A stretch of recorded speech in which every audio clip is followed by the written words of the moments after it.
পশ্চিমবঙ্গের ভোটারদের মধ্যে অনেকেই এখন একটা বিষয় নিয়ে বেশ চিন্তায় আছেন। স্পেশাল ইন্টেন্সিভ রিভিশন মানে SIR শুনানি। সোশ্যাল মিডিয়াতে একটা খবর ঘুরছে যে এই শুনানি নাকি বাতিল হয়ে গেছে। তো এই নিয়ে একটা বিরাট বিভ্রান্তি তৈরি হয়েছে। অনেকেই ভাবছেন বিষয়টা ঠিক কি, সত্যি কি বাতিল হয়ে গেল?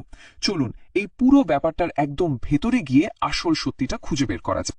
সোশ্যাল মিডিয়ায় খবরটা যেভাবে ছড়িয়েছে তাতে প্রশ্নটা তো উঠবেই। বিশেষ করে যাদের কাছে শুনানির নোটিশ এসে পৌঁছেছে তারা তো রীতিমতো দুশ্চিন্তায় পড়ে গেছেন। মানে তাদের ভোটের অধিকারের কি হবে?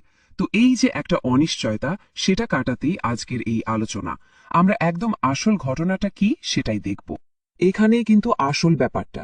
গুজবটা কি? যে সব SI শুনানি নাকি বাতিল। কিন্তু সত্যিটা ঠিক এতটা সোজাসাপটা নয়। এর মধ্যে একটা ব্যাপার আছে। মানে বিষয়টা এমন নয় যে হয় হ্যাঁ বা না। আসলে সব শুনানি বাতিল হয়নি। হয়েছেটা কি, কিছু প্রযুক্তিগত ভুলের জন্য যে নোটিশগুলো গেছিল শুধু সেইগুলো শুনানিটা আপাতত থামিয়ে রাখা হয়েছে। এটাই আসল কথা।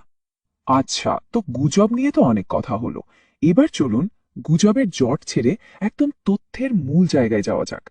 মানে সরাসরি সরকারি নির্দেশিকায় কি বলা হচ্ছে সেটা একবার দেখে নিই। আশা করা যায় তাহলে পুরো ব্যাপারটা জলের মতো পরিষ্কার হয়ে যাবে। দেখুন, এই যে নির্দেশিকা, এটা এসেছে একেবারে পশ্চিমবঙ্গের মুখ্য নির্বাচনী আধিকারিকের অফিস থেকে। মানে এর থেকে নির্ভরযোগ্য সোর্স আর হয় না। আর আমাদের আজকের আলোচনার ভিত্তিও কিন্তু এটাই। এই নির্দেশিকার বিষয়বস্তু দেখলেই বোঝা যাচ্ছে যে পুরো সমস্যার মূলে আছে সেই ২০০২ সালের পুরনো ভোটার তালিকাটা। কিন্তু প্রশ্নটা হলো, একটা সামান্য টেকনিক্যাল ভুল থেকে এত বড় একটা বিভ্রান্তি তৈরি হলো কি করে? এর পেছনে কিন্তু একটা নির্দিষ্ট কারণ আছে। চলুন এবার সেই কারণটাই খুঁজে বের করা যাক। ঠিক কি ঘটেছিল আসলে? আর সমস্যাটা কিন্তু ছোটখাটো নয়, এর ব্যাপ্তি বিশাল। প্রায় ১,৩৬,০০,০০০। ভাবা যায় এই বিপুল সংখ্যক ভোটারের ডেটাতে কিছু গরমিলের আশঙ্কা করা হচ্ছে। আর পশ্চিমবঙ্গের মোট ভোটারের তুলনায় এই সংখ্যাটা কিন্তু অনেক বড়। তো এই কারণে বিশেষ সংশোধন বা SIR এর দরকার পড়েছে। তাহলে এই গোলমালটা শুরু হলো কোথা থেকে? আচ্ছা, একটা উদাহরণ দিই। ধরুন একটা পুরনো বাংলা বইকে ডিজিটালি কনভার্ট করা হচ্ছে, আর স্ক্যান করতে গিয়ে কিছু অক্ষর ভুলভাল উঠে গেল। এখানেও ঠিক সেই রকমই একটা ব্যাপার ঘটেছে। ২০০২ সালের যে বাংলা ভোটার তালিকা ছিল সেটাকে যখন ইংরেজিতে কনভার্ট করা হয় তখনই এই গন্ডগোলটা বাধে। তো এই যে আমরা বলছি প্রযুক্তিগত ত্রুটি বা আনম্যাপড ভোটার, এটা আসলে কি জিনিস? খুব সহজ করে বললে এটা সিস্টেমের একটা ভুল।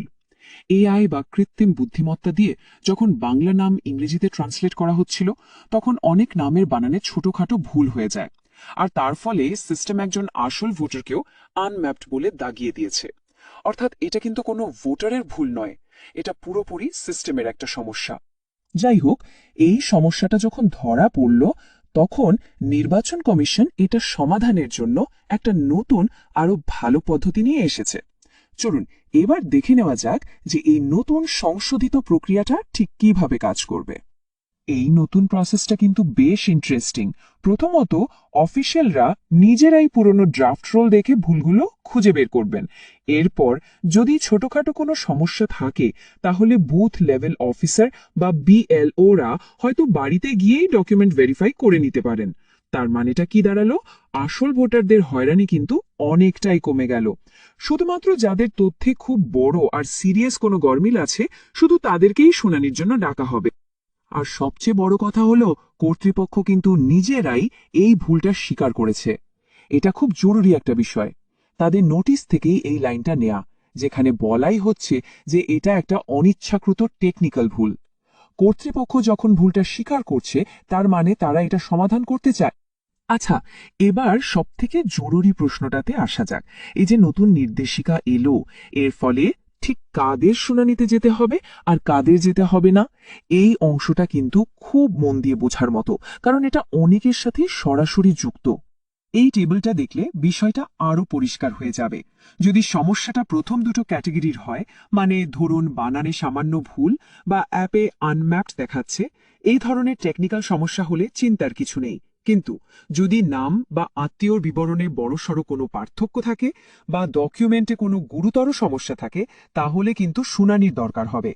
তাহলে পুরো ব্যাপারটার মূল কথাটা কি? মূল কথাটা হলো সিস্টেমের একটা ভুলের জন্য যেন কোনো আসল ভোটারকে অকারণে হয়রান হতে না হয়। আর সেই কারণে এই নতুন প্রক্রিয়াটা নিঃসন্দেহে সব ভোটারের জন্যই একটা বড় স্বস্তির খবর। চলুন সব বিভ্রান্তি ঝেড়ে ফেলে শেষবারের মতো মূল পয়েন্টগুলো একবার দেখে নেওয়া যাক। এত আলোচনার পর আমাদের ফাইনাল টেকঅ্যাওয়েটা কি?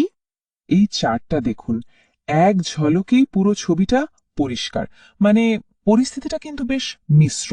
একদিকে টেকনিক্যাল ভুলের নোটিশগুলো বাতিল বা স্থগিত করা হচ্ছে, আবার অন্যদিকে যেখানে সমস্যাটা গুরুত্বপূর্ণ সেখানে শুনানি কিন্তু আগের মতোই চলবে। সুতরাং বোঝাই যাচ্ছে ঢালাওভাবে সব শুনানি বাতিল হয়ে যাচ্ছে এই কথাটা ঠিক নয়। তাহলে এত কিছুর পর একজন ভোটারের জন্য সবচেয়ে জরুরি মনে রাখার মতো বিষয় কোনটা? মূল কথাটা হলো এটাই, এই পুরো প্রক্রিয়াটা এখন অনেক বেশি টার্গেটেড বা ফোকাসড। তাই যদি কারো তথ্যে সত্যি বড় কোনো গরমিল থাকে তাহলে শুনানির জন্য নোটিশ আসতেই পারে। আর যদি সমস্যাটা ওই ছোটখাটো প্রযুক্তিগত ভুলের হয় তাহলে সম্ভবত বিএলওর ভিজিটেই সেটা সমাধান হয়ে যাবে। শেষ পর্যন্ত এই গোটা সংশোধন প্রক্রিয়ার একটাই উদ্দেশ্য, একটা একদম নিখুঁত আর স্বচ্ছ ভোটার তালিকা তৈরি করা। এখন দেখার এই পর্যালোচনার পর চূড়ান্ত